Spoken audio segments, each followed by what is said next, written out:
ક્યારે એવું બન્યું છે કે આપણે કોઈની વાત સાંભળીને બીજા કોઈને કહીએ અને એમાં શબ્દો થોડા બદલાઈ જાય? આજે આપણે એ જ સમજવાના છીએ કે આ ફેરફાર કેવી રીતે થાય છે. આ છે ડાયરેક્ટ અને ઇનડાયરેક્ટ સ્પીચ. અને માનીને ચાલો, આ ફક્ત વ્યાકરણનો કોઈ અઘરો નિયમ નથી, પણ રોજિંદી વાતચીતને વધુ સારી રીતે સમજવાની એક કળા છે. તો આ આખા વિષયને આપણે 4 ભાગમાં સમજીશું.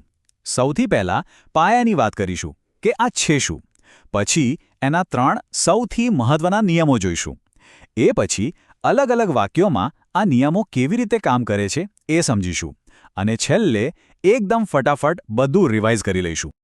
ચાલો તો શરૂઆત કરીએ. ડિરેક્ટ અને ઇનડાયરેક્ટ સ્પીચ એટલે કે પ્રત્યક્ષ અને પરોક્ષ કથન. આ બંને વચ્ચે આખરે ફરક શું છે? ચાલો એકદમ સરળ રીતે સમજીએ. અહીં સ્ક્રીન પર જુઓ, એક જ વાતને 2 અલગ અલગ રીતે કહેવામાં આવી છે. ડાબી બાજુ ડાયરેક્ટ સ્પીચમાં રાહુલના શબ્દો એના એ જ છે, આઈ એમ બિઝી નાઉ, અને અવતરણ ચિહ્નોની અંદર છે. જ્યારે જમણી બાજુ ઇનડાયરેક્ટ સ્પીચમાં એ જ વાતનો મતલબ રજૂ કરાયો છે, પણ શબ્દો બદલાઈ ગયા છે. બસ આ જ તો મૂળભૂત તફાવત છે. તો ડાયરેક્ટ સ્પીચ એટલે શું? એકદમ સિમ્પલ.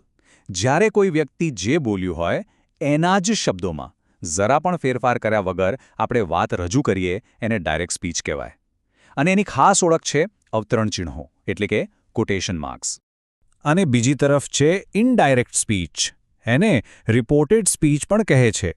આમાં આપણે કોઈની વાતનો સાર, એનો મતલબ આપણા શબ્દોમાં રજૂ કરીએ છીએ. અહીંયા શબ્દો તો બદલાય છે, પણ વાતનો મૂળ અર્થ એ જ રહે છે. ઓકે, તો હવે બેઝિક તફાવત તો સમજાઈ ગયો, પણ ડાયરેક્ટમાંથી ઇનડાયરેક્ટમાં ફેરવતી વખતે કયા નિયમોનું ધ્યાન રાખવું પડે?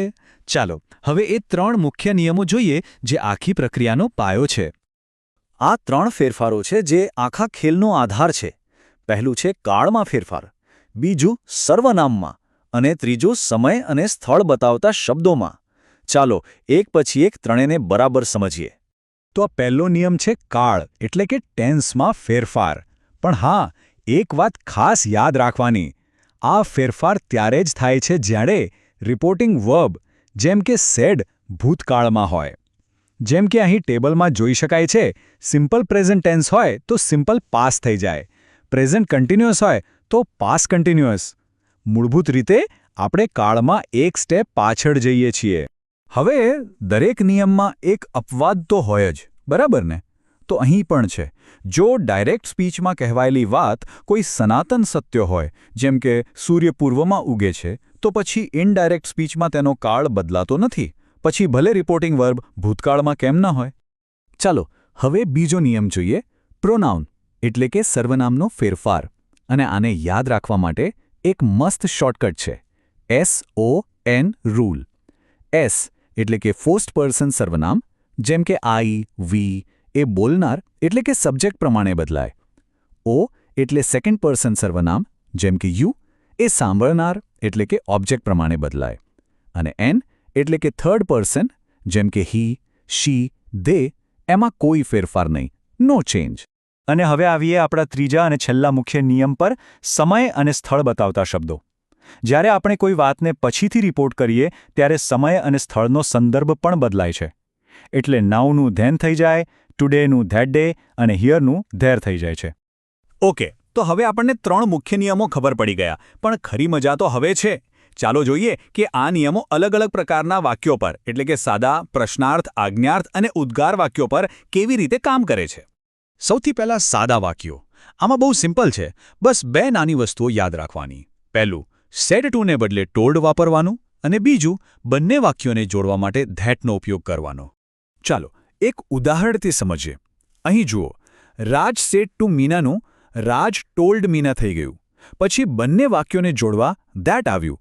અને હવે જુઓ આપણા પેલા 3 નિયમો કેવી રીતે કામે લાગ્યા. આઈનું હી થયું, વિલનું વુડ થયું, યુનું હર થયું, અને ટુમોરો બની ગયો ધ નેક્સ્ટ ડે.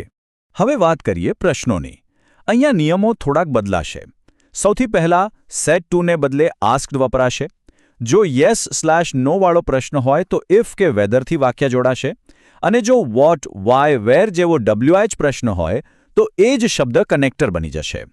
અને સૌથી ઇમ્પોર્ટન્ટ વાત, પ્રશ્ન હવે પ્રશ્ન નથી રહેતો, એ એક સાદું વાક્ય બની જાય છે. જુઓ, આ યસ/નો વાળો પ્રશ્ન છે, આર યુ હેપી? એટલે વાક્ય જોડવા માટે ઇફનો ઉપયોગ થયો. અને ધ્યાનથી જુઓ, જે પ્રશ્ન હતો એ હવે ઇફ આઈ વોઝ હેપી એક સાદું વાક્ય બની ગયું છે. એટલે છેલ્લે ક્વેશ્ચન માર્ક નહીં પણ ફૂલ સ્ટોપ આવશે. અને હવે ડબલ્યુ વર્ડવાળો પ્રશ્ન. અહીંયા કોઈ નવા શબ્દની જરૂર નથી. વોટ પોતે જ કનેક્ટરનું કામ કરે છે અને અહીં પણ એ જ નિયમ લાગુ પડે છે. પ્રશ્નવાળી વાક્યરચના નીકળી ગઈ અને તે એક સાદા વાક્યમાં ફેરવાઈ ગયું. આગળ વધીએ આજ્ઞાર્થ વાક્યો તરફ. એટલે કે એવા વાક્યો જેમાં કોઈ ઓર્ડર, રિક્વેસ્ટ કે સલાહ હોય. અહીંયા સેડ ટુની જગ્યાએ વાક્યના ભાવ પ્રમાણે શબ્દ મુકાય છે, જેમ કે ઓર્ડર્ડ, રિક્વેસ્ટેડ કે એડવાઇઝડ, અને વાક્યને જોડવા માટે વપરાય છે ટુ, અથવા નકાર વાક્ય હોય તો નોટ. જેમ કે આ ઉદાહરણમાં સિટ ડાઉન એક ઓર્ડર છે, બરાબર? તો સેડ ટુ બની ગયું ઓર્ડર્ડ, અને બસ ક્રિયાપદની આગળ ટુ લગાવી દીધું. કેટલું સિમ્પલ છે. અને હવે છેલ્લો પ્રકાર, ઉદ્ગાર વાક્યો.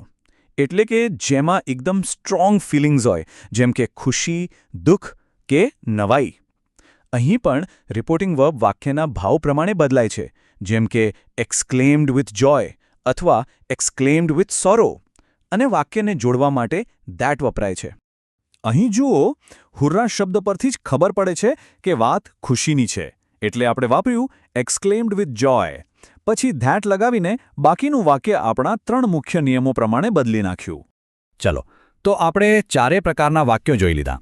હવે ફટાફટ એક ક્વિક રિવિઝન કરી લઈએ, જેથી બધું બરાબર યાદ રહી જાય. આ ટેબલ એટલે સમજો કે આખા ટોપિકનો સાર. એકદમ હેન્ડી ગાઈડ છે. કયા પ્રકારના વાક્યમાં કયો રિપોર્ટિંગ વર્બ અને કયો કનેક્ટર વાપરવો એ બધું જ અહીં એક નજરમાં જોઈ શકાય છે.